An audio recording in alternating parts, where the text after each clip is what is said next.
The crystal chandeliers of the Metropolitan Benefactors Gala dripped light onto 1,000 gossiping faces, but Ava Charlotte only felt cold. Then she saw him. Mark Jennings, her ex-husband, smirking in his pristine Tom Ford suit, his eyes raking over her dress with that familiar bruising contempt. "Still playing the starving artist, Ava." He sneered loud enough for the people nearby to turn. He gestured to the quiet older man beside her. Managed to drag a client to the gala. Mark had just sealed his own fate. He didn't know it, but he had just insulted Arthur C. Blackwood, the reclusive, untouchable billionaire, and his boss. The invitation had arrived 3 weeks ago on cream-colored cardstock so thick it felt like a ceramic tile. The board of the Metropolitan Benefactors Gala requests the pleasure of your company for the New Horizons Pavilion fundraiser. Below that, in precise handwritten ink, as the personal guest of Mr. Arthur C. Blackwood. Ava Charlotte held it under the bare bulb of her small design studio, a converted loft in Dumbo that still smelled faintly of industrial solvent and new beginnings. A year ago, an invitation like this would have been a triumph, a goal. Now it just felt heavy. She was an architect, or she was becoming one again. The divorce had taken more than her name. It had taken her confidence, her savings, and her connections. Mark Jennings, a man who measured life in stock tickers and quarterly earnings, had ensured that. He had called her work a cute hobby. He had called her blueprints doodles. When she'd left, he had systematically and legally bled her dry, claiming her small inheritance had been co-mingled and was now part of his asset portfolio. She had rebuilt. It was a slow, painful process, like laying bricks with bare-chapped hands. Her firm, Charlotte Architectural Design, was just her a powerful second-hand workstation, and an intern she paid mostly in mentorship and bodega coffee. But the work was hers. Tonight was supposed to be a celebration of that work. Arthur Blackwood, her enigmatic and deeply private client, was the primary donor for the New Horizons Pavilion, a revolutionary pediatric care wing for the city hospital. And he had insisted that Ava be the lead architect. He had invited her tonight, not just as his guest, but in his quiet words, as the guest of honor. Ava checked her reflection in the taxi window, the lights of Manhattan blurring past like scattered jewels. She wore a dress by a relatively unknown Japanese designer, Kaito Tanaka. It wasn't a frothy ball gown. It was architectural.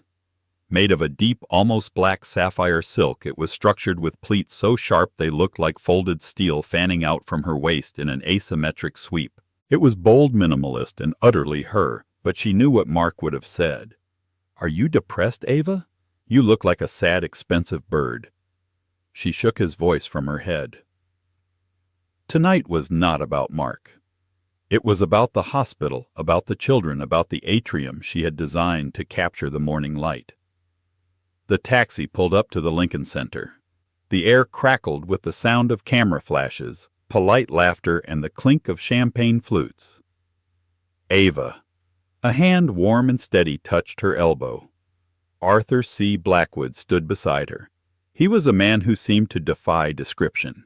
In his late 60s, he wore a simple, impeccably tailored tuxedo that was probably more expensive than her car, yet he wore it with the same comfort as a cardigan. His face was lined, but his eyes were sharp and surprisingly kind. He was one of the wealthiest men in the world, the founder and CEO of the monolithic Vertex Global Capital, yet he moved through the world like a ghost. He hated the press, avoided cameras, and was known to his employees only as ACB, a mythical signature on important memos. "Arthur?" Ava smiled, feeling a genuine wave of calm. "It's a lot." "It is," he agreed, his voice a low rumble. "But they aren't here for us. They are here to be seen. We are here to work. Shall we?" He guided her through the throng, a quiet island in a sea of noise. He didn't glad hand or network. He simply moved, and people parted. They found their table a prime spot near the stage, and for a moment Ava let herself believe she belonged. She spoke with a city councilwoman about zoning permits, a surgeon about patient flow and her new design. She was no longer Ava Jennings, the disappointed wife. She was Ms. Charlotte the architect. And then she saw him. He was across the grand hall holding court by the ice sculpture. Mark Jennings. He looked exactly the same, only more so. His Tom Ford suit was aggressively perfect. His hair was meticulously gelled. On his arm was a woman half his age dripping in diamonds that Ava knew with a sinking certainty were real. This was Tiffany, the paralegal he'd sworn was just a friend during the last 6 months of their marriage. Ava's breath hitched. The cavernous hall suddenly felt like a shoebox, the air thick and unbreathable. "Ava, are you all right?" Arthur asked, his gaze following hers. "I'm fine," she lied, forcing her spine to straighten. "Just a ghost from a past life." Arthur's eyes narrowed, but he said nothing. He simply signaled for a waiter and ordered her a fresh glass of water. But it was too late. Mark had seen her. His eyes scanned her dismissive and cold. Then he saw her dress. A slow, cruel smile spread across his face. He nudged Tiffany, whispered something in her ear, and they both laughed. And then they started walking over. Every step Mark took toward her felt like a hammer blow against her ribs. Ava felt a primitive, humiliating urge to run to hide behind one of the enormous floral arrangements. Instead, she anchored herself to the floor, her knuckles white on her small clutch. Arthur Blackwood stood beside her, a silent, watchful presence. "Well, well, well," Mark's voice cut through the polite din. It was the same voice that had told her she was too emotional to run a business and not cut out for the real world. "Ava, what a surprise." He stopped a foot in front of her, close enough that she could smell his cologne, the same expensive, overbearing scent he'd always worn. He didn't even look at Arthur. His focus was entirely on her, a predator sizing up its former prey. "Didn't think this was your scene anymore," he continued, a lazy smirk playing on his lips. He let his eyes travel down her dress and back up. "Especially not on a, budget." The woman on his arm, Tiffany, tittered.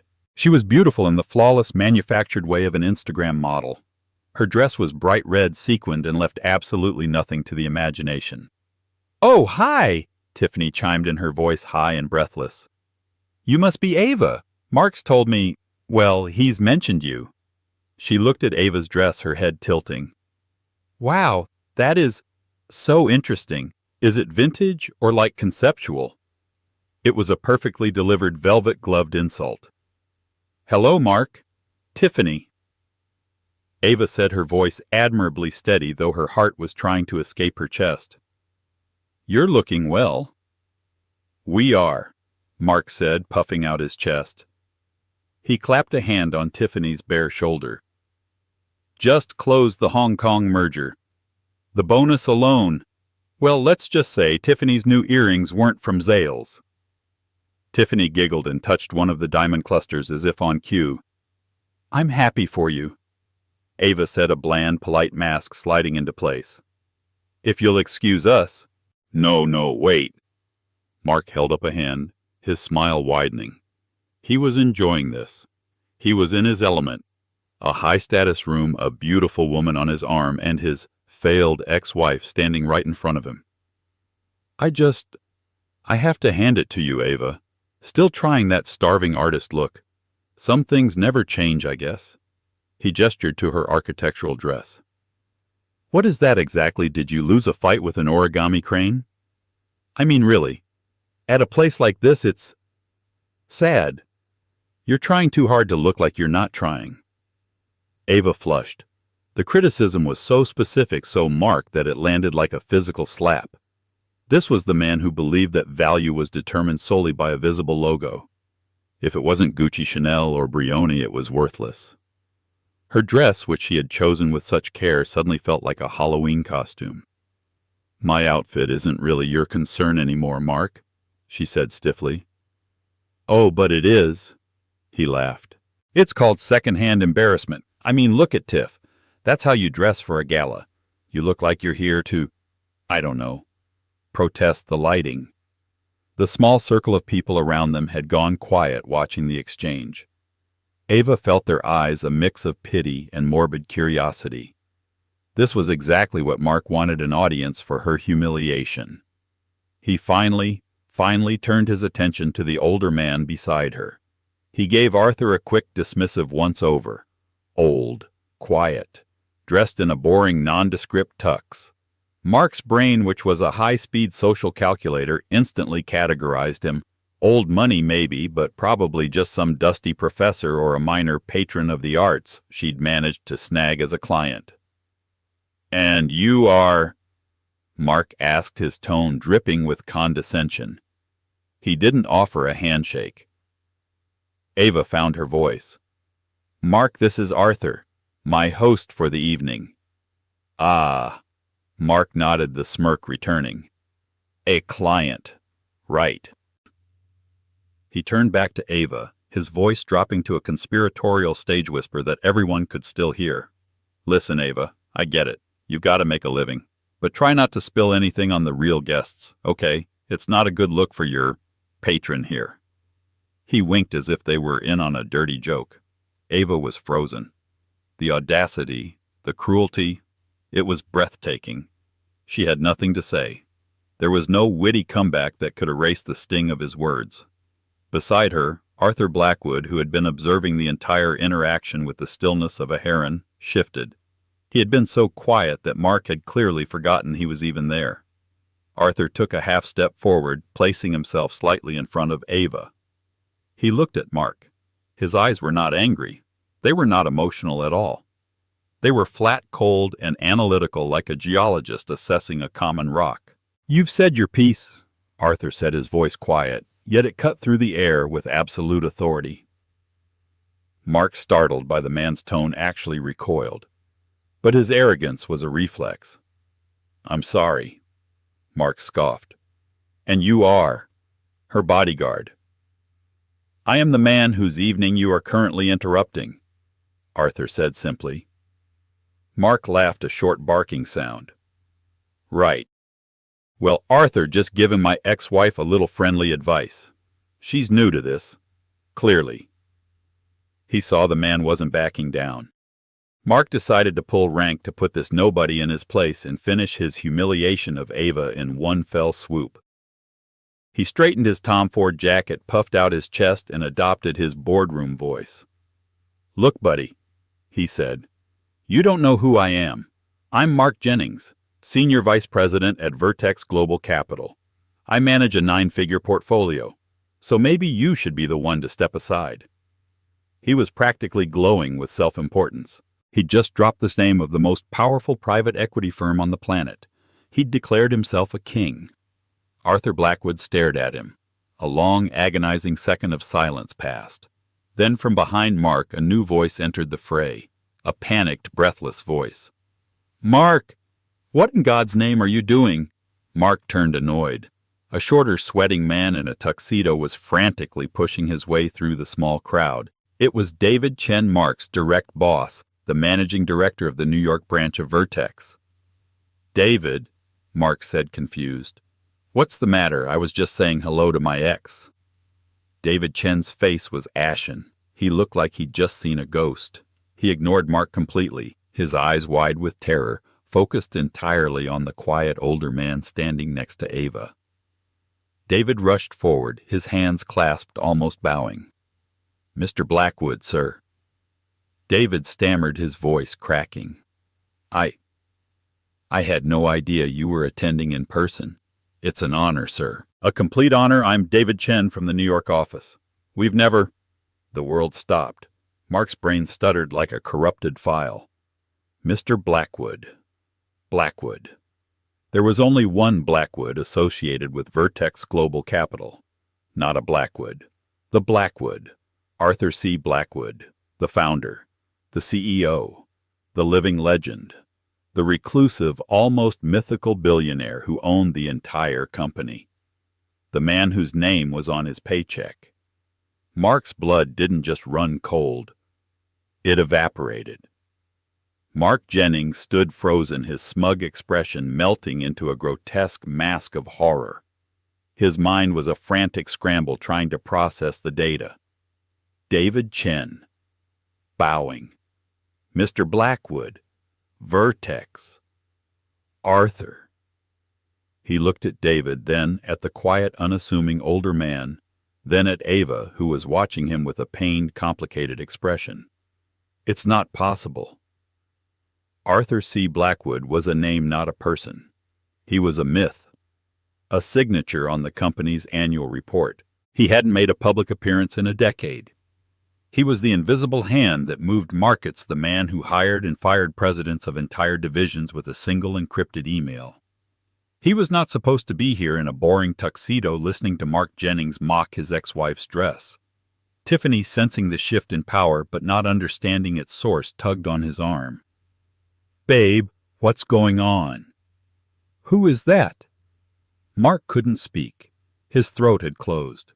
The $10,000 suit suddenly felt like a wool blanket soaked in ice water.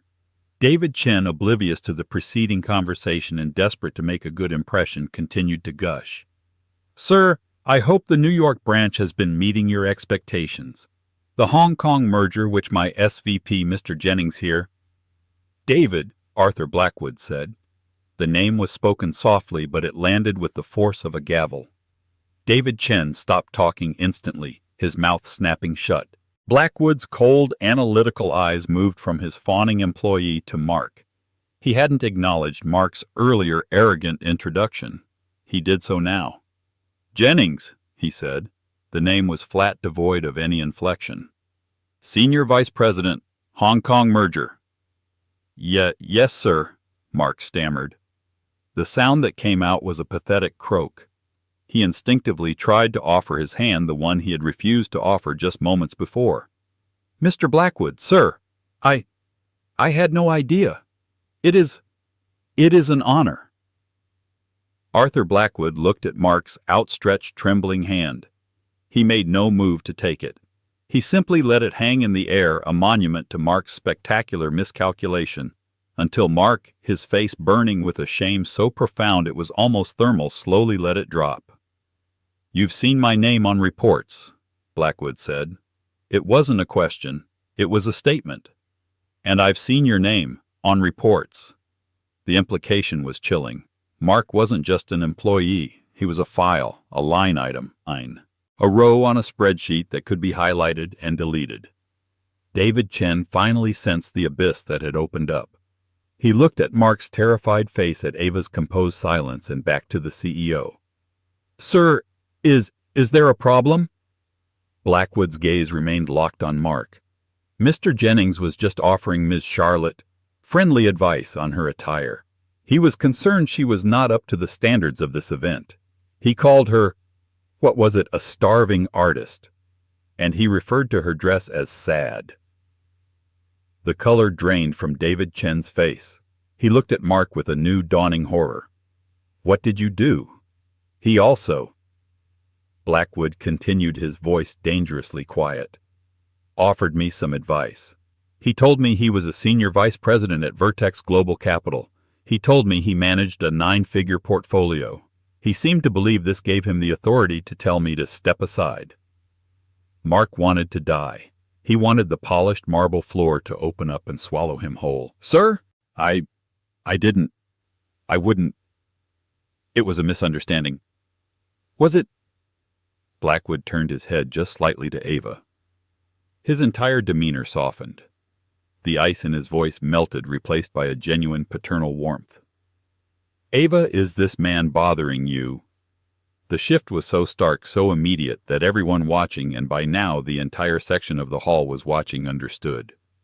This wasn't just an architect. This wasn't just a guest. Ava took a steadying breath. She had been a spectator to her own life for so long, watching Mark write the narrative. Now the pen was in her hand. "He was just leaving, Arthur," she said, her voice clear and strong. "Yes, just leaving." Mark yelped, grabbing Tiffany's arm. "We were just leaving. So sorry to have interrupted." "Sir, ma'am." He couldn't even look at Ava as he called her ma'am. He began to back away, stumbling over Tiffany's gown. "Mr. Jennings," Blackwood called out. Mark froze. A word of actual friendly advice. The billionaire set his eyes like chips of flint. "I have found in my long life that a person's character is their only true portfolio, and yours appears to be bankrupt." It was a corporate execution delivered in public. Mark turned and fled, dragging Tiffany with him, the crowd parted whispers following him like the trail of a snail. "Who was that?" "That was Blackwood. And that was Mark Jennings. He works for him. Not for long, I'd bet." David Chen stood rooted to the spot, his own career flashing before his eyes. "Mr. Chen," Blackwood said, turning to him. "Sir," David whispered, "see that your associate finds his way to the exit, and be in my office Monday, 7 a.m. We will be discussing the culture of your division." "Yes, Mr. Blackwood. Of course, sir. Thank you, sir." David bowed again, a jerky, panicked motion, and then scurried after Mark. The sudden silence in their wake was deafening. The orchestra struck up a new song, and the bubble of polite society reformed, though Ava could feel the eyes of everyone at the surrounding tables. She turned to Arthur, her body thrumming with adrenaline. You didn't have to do that." "Yes, I did," Arthur said simply. He looked at her, his expression unreadable. "He insulted your work, and you are the lead architect of the New Horizons Pavilion. An insult to you is an insult to the project. An insult to the project is an insult to me." He offered her his arm as if nothing had happened.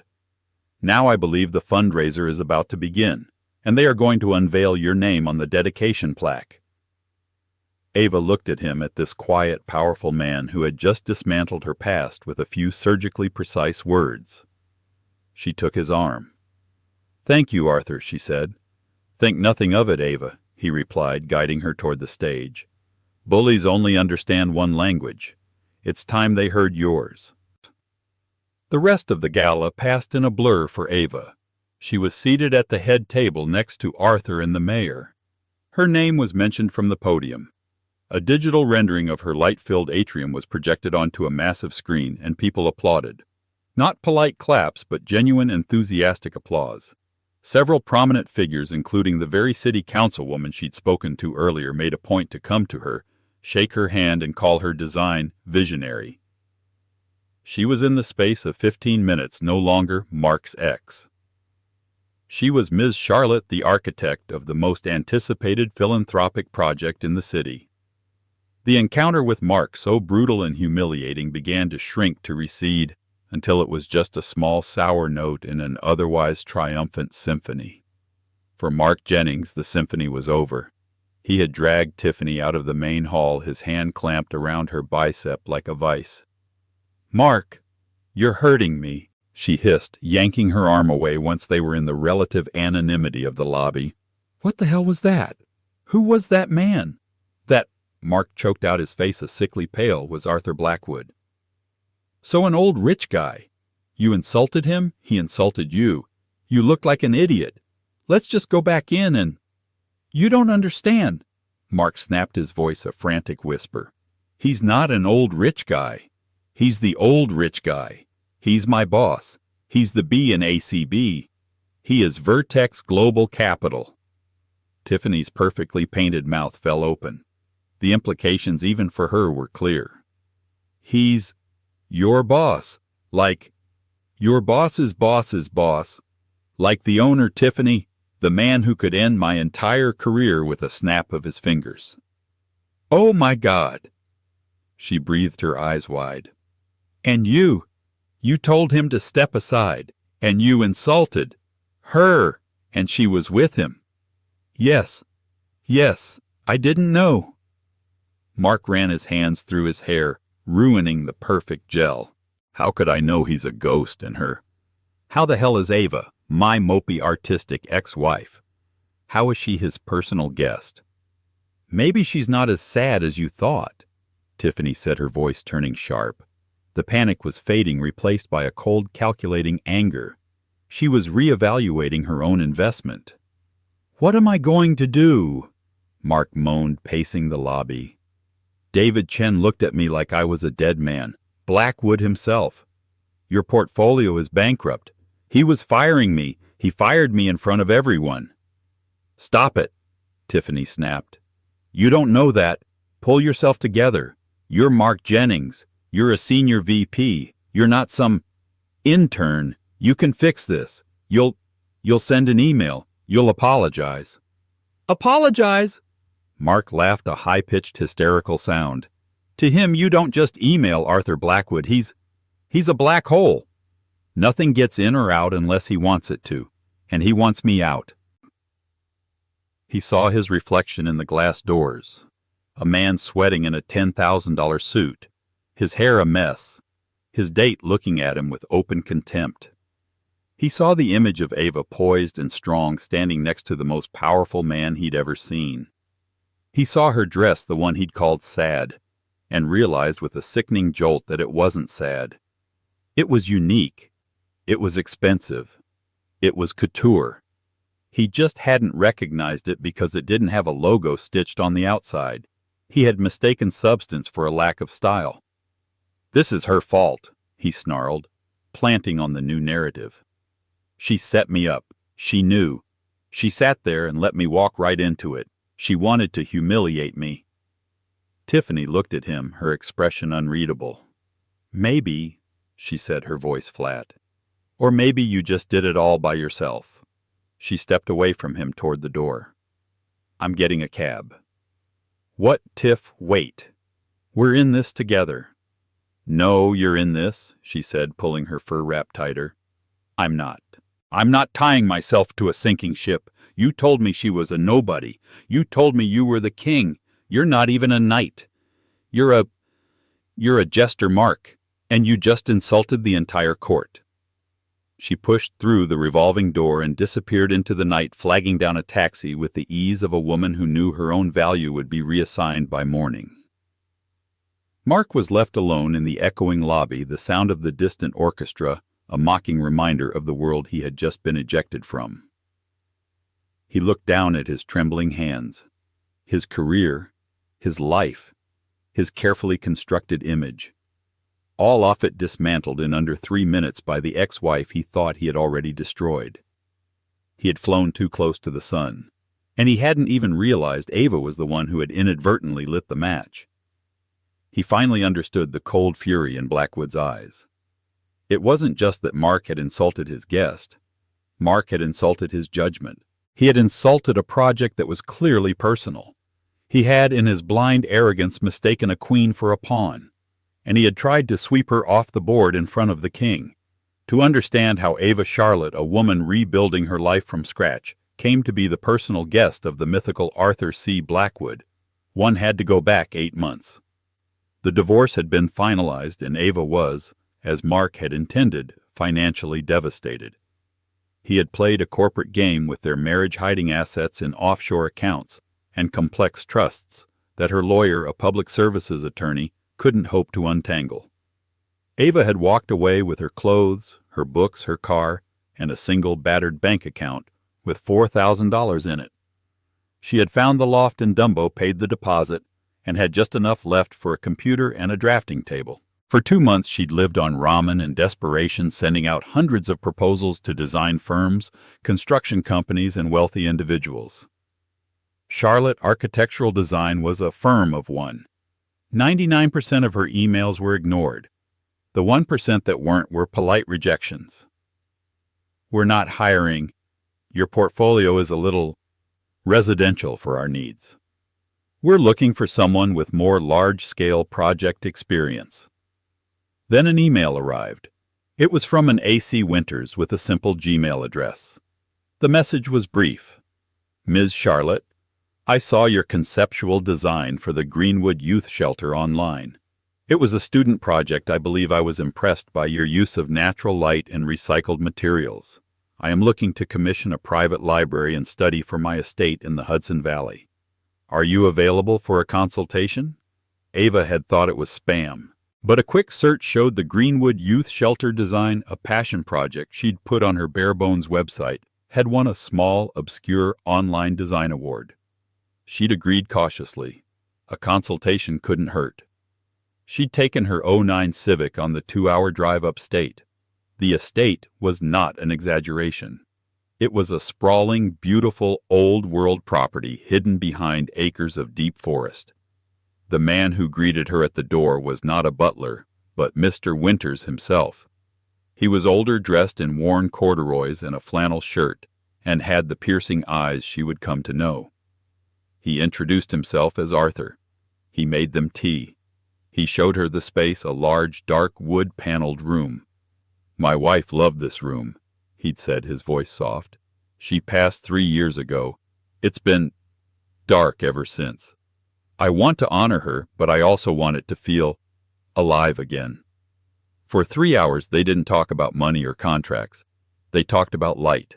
They talked about the smell of old books, the feel of a comfortable chair, the way a room can hold a memory. Ava, forgetting to be a businesswoman, just talked passionately about her craft. She sketched on a legal pad suggesting a hidden skylight, modern warm steel shelving to contrast the old wood, and a window seat. At the end he'd nodded. "This A.C. Winters. It's a pseudonym, isn't it?" she'd asked gently. "From the Edith Wharton novel." He had smiled, the first real smile she'd seen. "Very good, Miss Charlotte. Yes, I value my privacy. The name, it helps filter." "I understand," she'd said. "Well, Mr. Winters, I can have a full proposal and a budget to you by Friday." "That won't be necessary," he'd said, walking to a desk and writing a check. "This is a retainer. Send me your contract. The job is yours." The check was for $100,000. Ava had to sit down. For the next 4 months, she'd worked tirelessly. She'd driven upstate twice a week, overseeing every detail. She'd treated Arthur Winters with the same respect and collaboration she would any client. She'd fought with a contractor who tried to use cheaper materials. "Mr. Winters specified white oak, not red oak with a white stain," she'd said firmly. "Redo it." Arthur had watched her. He'd watched her be kind to the workmen, meticulous with the budget she'd come in $10,000 under, and uncompromising on the quality of the work. On the day of the final walkthrough, she was nervously wiping her hands on her jeans. The room was breathtaking. It was the perfect blend of old and new, reverent and alive. The skylight flooded the room with a warm golden glow. Arthur had stood in the center of the room for a full 5 minutes without speaking. Ava had started to panic, thinking he hated it. He finally turned to her, his eyes suspiciously bright. "It's the first time I've wanted to be in this room since she's been gone," he'd said, his voice thick. "Thank you, Ava." "It was my pleasure, Arthur." She'd smiled, relieved. "Now," he'd said, his demeanor shifting back to business, "I have another project, a much larger one, and I'm afraid I have not been entirely truthful with you." He'd explained who he was. Arthur C. Blackwood, CEO of Vertex. He'd explained that the library was a test. A test? Ava had felt a flush of anger. You tested me." "I did," he'd admitted, unashamed. "Ava, I am the primary benefactor for a new $300 million pediatric wing at Metropolitan Hospital. It's called the New Horizons Pavilion. I have been fighting with the board's chosen starchitects for 6 months. They give me glass boxes that feel like cold, sterile laboratories. They don't understand light. They don't understand healing. You do." He'd pointed to her sketch of the window seat. "You do. I want you to design it, the whole thing." Ava was speechless. "Me, Arthur, I'm a one-woman firm. I've never built a hospital." That's a $1 billion project." "I know. Vertex will provide the engineering support, the contracting connections, the legal team. I don't need another faceless corporation. I need a vision. I need what you did in this room, but for 200,000 square feet. I need an architect who will fight for white oak, not red. Can you do that?" That was how it started. Their relationship wasn't romantic. It was something deeper. It was a mentorship, a patronage in the old world sense. He respected her talent, and she respected his wisdom. He had become a friend, a quiet champion for the work she'd always known she could do. He had invited her to the gala not as a date, but as the partner she was. She was the woman who had brought light back into his home and was now bringing it to hundreds of sick children. And Mark, in his ignorance, had called her a starving artist. He had insulted the dress of the woman Arthur Blackwood had personally chosen to build his legacy. Mark Jennings did not sleep that night. He sat on his $15,000 designer sofa in his pristine, joyless, high-rise apartment and stared at the city lights. Tiffany was gone. His calls to her went straight to voicemail. At 3 a.m. he'd received a text. "UPS is coming for my things tomorrow. Leave the key with your doorman." He'd tried to draft an email of apology. He'd written and deleted it 20 times. "Dear Mr. Blackwood, I am writing to..." Too formal. "Sir, I cannot express." Too groveling. It was an unfortunate misunderstanding. Too weak, blames him. He'd finally given up, showered, and put on his most somber, expensive suit, a charcoal gray Zegna. He'd arrived at the Vertex Global Capital building in Midtown at 6:15 a.m. When he'd stepped off the elevator onto the 60th floor, the silence of the executive wing was absolute. The senior partners and managing directors who were usually there barking into phones about Tokyo markets were all standing by their office doors, silent coffee cups held midair. They stared at him as he passed. The word had, of course, already spread. The gala was the networking event of the year. The story of Mark Jennings's public self-immolation was already legendary. His assistant Maria wouldn't meet his eye. "Mr. Chen is waiting for you," she'd whispered. David Chen's office door was open. "Shut it," David had said, not looking up from his computer. Mark had sat down. The panic from the night before had subsided, replaced by a dull, throbbing dread. David had typed for another full minute. The sound of the keys was like gunfire. Finally he'd sighed and spun in his chair. His face was pale, his eyes shot with red. "I just got off a 6 a.m. call with Blackwood." David had said, his voice a dead monotone. "Or rather, I listened for 30 minutes. He spoke for 2. "David, Don't." David had held up a hand. "Just don't talk. Do you have any idea, any at all, what you did last night?" "I insulted him. I know. I didn't recognize him." "You think this is about you?" David had almost laughed. "You think Arthur Blackwood, a man who could buy this entire city block with his pocket change, cares that you, Mark Jennings, were rude to him? He's been insulted by heads of state, by rivals worth 10 times what you'll make in 100 lifetimes. He doesn't care about you." "Then, what's the problem?" Mark had asked, a desperate, stupid flicker of hope. David had leaned forward, his eyes narrowing to slits. "The problem, Mark, is Ava Charlotte. You didn't just insult his guest. You insulted the architect of the New Horizons Pavilion. You called her work sad. You called her a starving artist. You did it publicly. You did it loudly." I didn't know she was the architect." "Exactly, you didn't know. You just assumed. You assumed the woman in the quiet dress was a nobody, and the man in the loud suit was the king. You got it backward, Mark. That's bad judgment. And in our world, bad judgment isn't just a flaw, it's a fatal disease." David had stood up and walked to the window. The New Horizons Pavilion is not just a project. It's the project. It's ACB's personal legacy. It's in honor of his late wife Helena, who died in that same hospital. He has poured $500 million of his own money into it. And Ms. Charlotte is, in his words, the only person who understood the assignment. He sees her as a visionary. And you, a senior VP of his own company, publicly and brutally tried to humiliate her. David had turned around. He doesn't see it as an insult, Mark. He sees it as a liability. He sees you as a man with catastrophic judgment, a man who is arrogant, who can't read a room, and who attacks what he doesn't understand. A man, and I quote, who would burn down a city to light his cigar. Mark's stomach twisted. So, I'm fired. Fired. David had snorted. No, that's too clean. That's a severance package and a we wish him the best. That's not what he wants. What does he want? He wants you gone. David had walked back to his desk and picked up a single sheet of paper. Your portfolio is being reassigned, effective immediately. Congratulations, Mark. You are being transferred. You're the new head of the Special Projects Division in Anchorage, Alaska. Mark's blood turned to ice. Anchorage, Alaska. There is no Special Projects Division in Anchorage.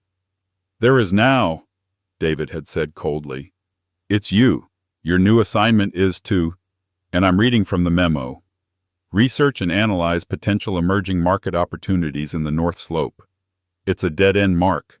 It's a career black hole. It's an exile. No, you can't. Mark had stood up, his voice cracking. My clients, my portfolio, that's career suicide. I'm not moving to Alaska. Yes, you are, David had said. Or you can resign, effective immediately.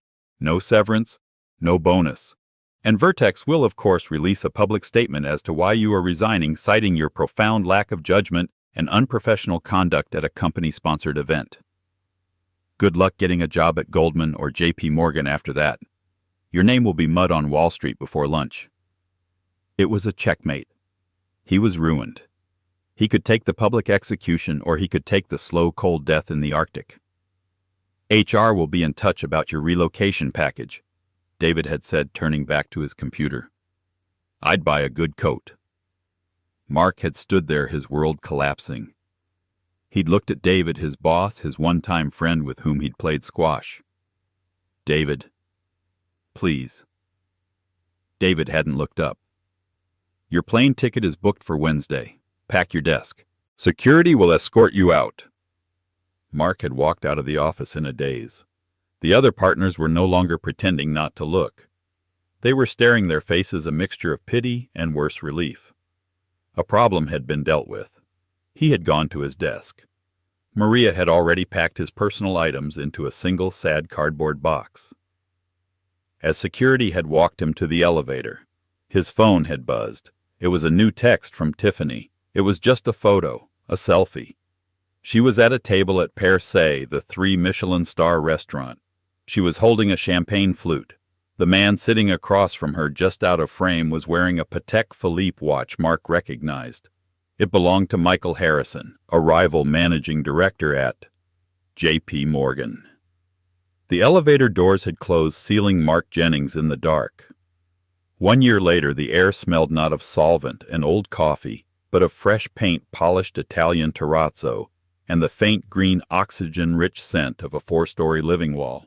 Ava Charlotte stood in the center of the atrium, her atrium. It was finished. She had fought for every inch of it. She had battled contractors who said her curved soaring beams were structurally impractical, until she, with the backing of Vertex's best engineers, had proven them wrong. She had argued with the hospital board over the unnecessary cost of the electrochromic glass that tinted automatically with the sun's angle.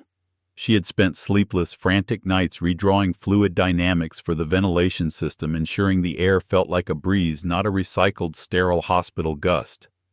Mark had called her blueprints doodles. This was a 200,000 square foot, $250 million doodle. The light was the main character. Just as she had designed, the morning sun captured by the vast angled skylight did not just illuminate the space, it filled it. It was a warm, liquid gold pouring down the bone-white wing-like beams, pooling on the floor and reflecting off the embedded chips of mother-of-pearl in the terrazzo. The acoustics were perfect. The sound of a child's laugh from the second-floor play area was a clear, happy bell, not a sharp echo. It was, she thought with a deep, quiet pride, the exact opposite of the Lincoln Center's cold, cavernous hall. That was a place to be seen. This was a place to heal. Ms. Charlotte. Ava turned. Dr. Isabella Ramirez, the head of pediatric oncology, was standing beside her, her hands clasped, her eyes turned upward. She was not in a hurry. For the first time since Ava had met her, the doctor looked calm. "Dr. Ramirez, is everything all right?" "All right." The doctor let out a short, breathless laugh. I just came from the new oncology ward. I was watching one of my nurses, a wonderful woman named Brenda, been in PEDS once for 30 years. Seen it all. She was just standing by the window in the new nurses' station, crying." Ava's heart seized. "Oh, no, is it?" "No, no," Isabella interrupted, turning to Ava, her eyes bright. They were happy tears. "I asked her what was wrong.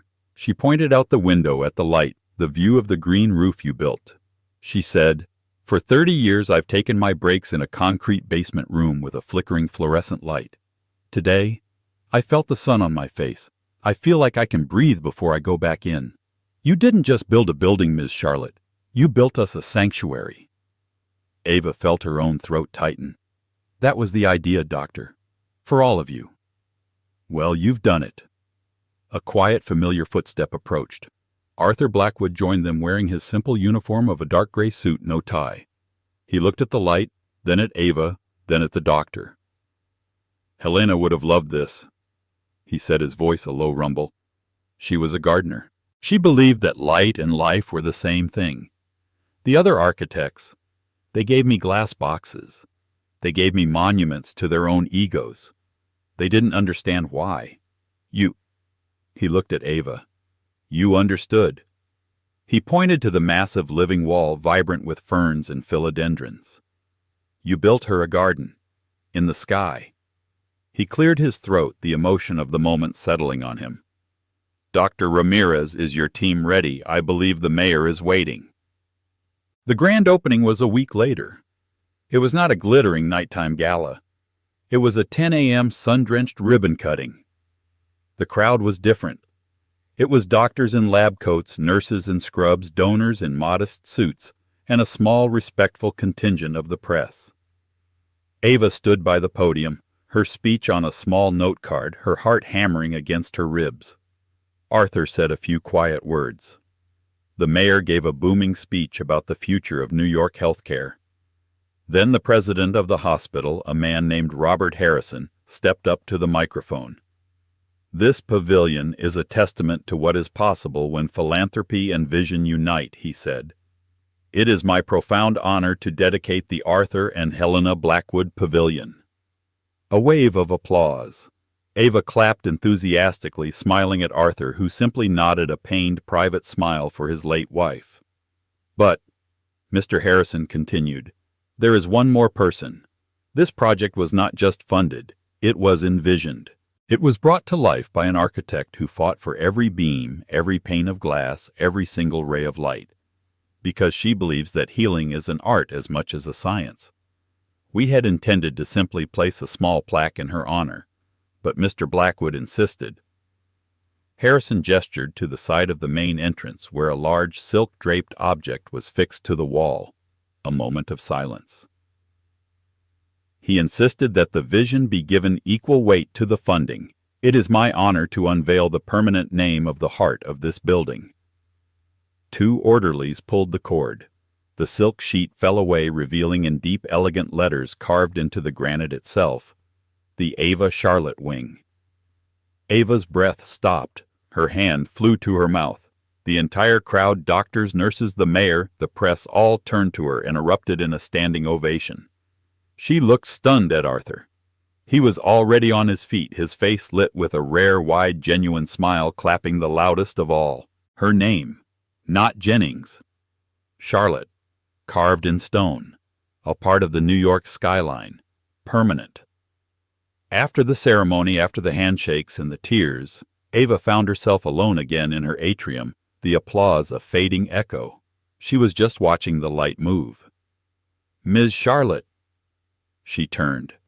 A man in surgical scrubs, a suit jacket hastily thrown over them, was walking toward her. He had kind, tired eyes, a strong jaw, and the focused energy of someone who solves impossible problems for a living. "I'm Dr. Ben Carter," he said, offering a hand. "Chief of Pediatric Surgery. I had to come and tell you. I've been in surgery for 8 hours. We just finished the first procedure in the new OR suite you designed. The workflow, the new imaging integration, it was flawless. It saved us. I'm estimating 30 minutes. 30 minutes for a neonatal heart is a lifetime. I'm so glad, Doctor, Ava said breathless. Ben, please. He smiled a smile that reached his eyes. But that's not even why I came.